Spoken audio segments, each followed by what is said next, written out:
दिगंबरा दिगंबरा श्रीपाद वल्लभ दिगंबरा अवधूत चिंतन श्री गुरुदेव दत्त. नमस्कार. तुम्हा सर्वांचे श्री स्वामी भक्ती या चॅनलमध्ये स्वागत. सर्वांना श्री स्वामी समर्थ. डिसेंबर महिना म्हटलं की आपल्या सर्वांचीच लगबग सुरू होते ती दत्त जयंतीची. दत्त जयंतीमध्ये आपण दत्त महाराजांची सेवा करत असतो. या कोणत्या सेवा आपण करायच्या आहेत पहा. येत्या 16 डिसेंबरपासून 27 डिसेंबरपर्यंत आपल्याला काही सेवा करायच्या आहेत. त्या सेवा कोणत्या करायच्या आहेत, कोणत्या पद्धतीने या सेवा तुम्ही करू शकता, याबद्दलची माहिती आजच्या व्हिडिओच्या माध्यमातून मी तुम्हाला सांगणार आहे. आपण जर माझ्या चॅनलवर नवीन असाल, व्हिडिओ पहिल्यांदाच पाहत असाल तर नक्की माझ्या चॅनलला पहिल्यांदा सबस्क्राईब करा आणि जवळील बेल आयकॉन नक्की प्रेस करा. म्हणजे आपल्या चॅनलवर जेव्हा नवीन व्हिडिओ अपलोड होतील तेव्हा त्याचे नोटिफिकेशन तुमच्यापर्यंत येत राहील. दत्त जयंतीपर्यंत आपल्याला आपल्या घरामध्ये दत्त महाराजांची सेवा करायची आहे, स्वामी महाराजांची सेवा करायची आहे. तर या सेवा आपल्याला येत्या 16 डिसेंबरपासून सुरुवात करायची आहे 27 डिसेंबरपर्यंत. म्हणजेच 11 दिवसाची आपल्याला सेवा करायची आहे. आता 11 दिवसाची सेवा का करायची आहे तर बघा, बऱ्याच महिलांना अडचणी आहेत. मासिक धर्माची अडचण आहे किंवा तुमच्या अजून काही तुमचे बाळ लहान आहे, काहीतरी प्रॉब्लेम असल्यामुळे जर तुम्ही ही सेवा करू शकत नसाल तर तुम्ही अवश्य 16 डिसेंबरपासून 27 डिसेंबरपर्यंत करा.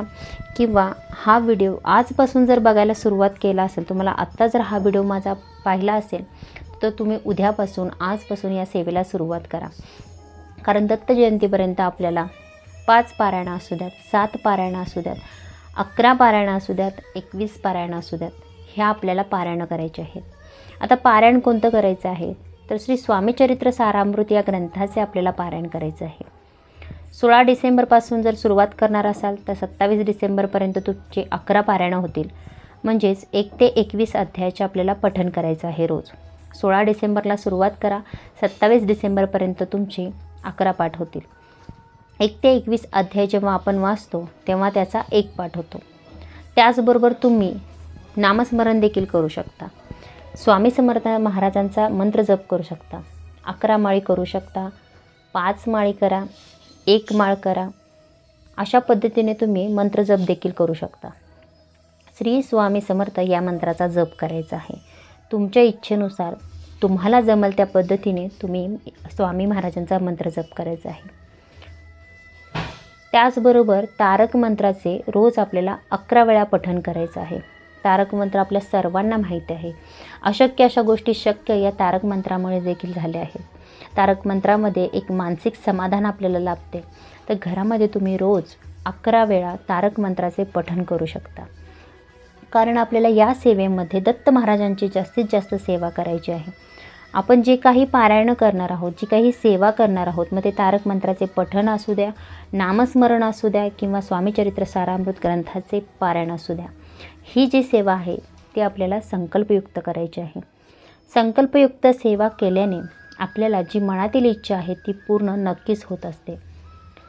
कारण कर्ता आणि करविता तूच एक स्वामीनाथा.